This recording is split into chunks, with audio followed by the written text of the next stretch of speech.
Okay, so today's question comes in from Matthew Jacobs in Kentucky, who says his weakest link is speaking before groups. He has had a 25-year successful career in the financial services industry, but what is holding him back from really excelling in his profession is public speaking. He confesses that he gets gripped with stress and fear every time he tries. He says, "Some are born to be a good speaker, and others, like myself, run the other direction. What do I do?" he asks. Okay, Matthew, first of all, don't think that anyone is born comfortable standing in front of groups with all eyes on them while having to hold their attention with your speaking. There certainly might be some wildly rare exceptions, but by the rule, we all, at least initially, have a great fear of speaking in front of a glaring audience. It's a primitive fear, one that was very real and valid for hundreds of thousands of years of our existence. Being isolated on an open and exposed plain with the eyes of other animals, including other humans, fixed upon you meant imminent, mortal threat and danger. You are feeling those same primitive nervous system responses now, even though those humans today are not leering at you from the brush, holding their spear, waiting to pounce. They're sitting in a Hilton ballroom with a pen and pad in their lap and have nothing but love and support in their heart. So just know that it's totally normal to feel fear. It's why people fear public speaking more than they do death. That situation used to lead to death, so it makes sense. All we have to do is just remind your primitive brain that we are no longer in primitive times. You are not actually in any mortal danger.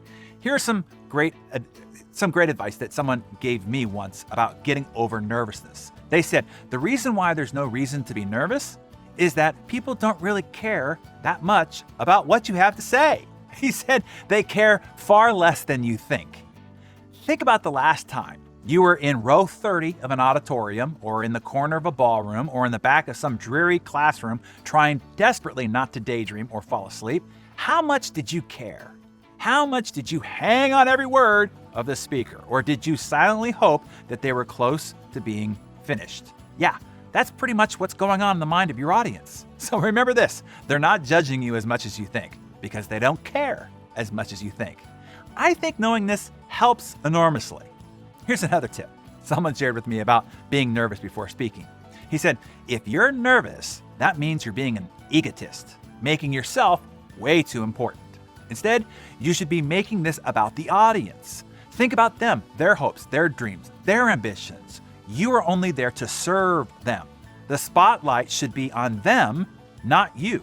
You see, when you take the spotlight off yourself, everything's so important, and make it about them, you then put the spotlight on them. Not only does your nervousness go away, but you also empathize better and connect with your audience better.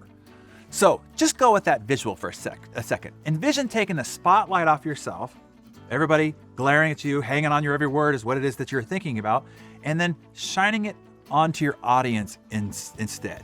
Immediately your nervous system relaxes.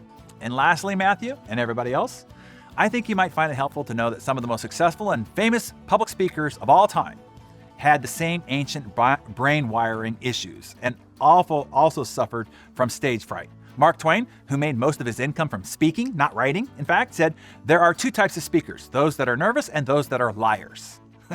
Elvis Presley said, I've never gotten over what they call stage fright. I go through it every show. Bono of U2 claims to get nervous the morning of every one of the thousands of shows that he's performed. Founding Father Thomas Jefferson was so afraid of public speaking that he had someone else read the State of the Union address.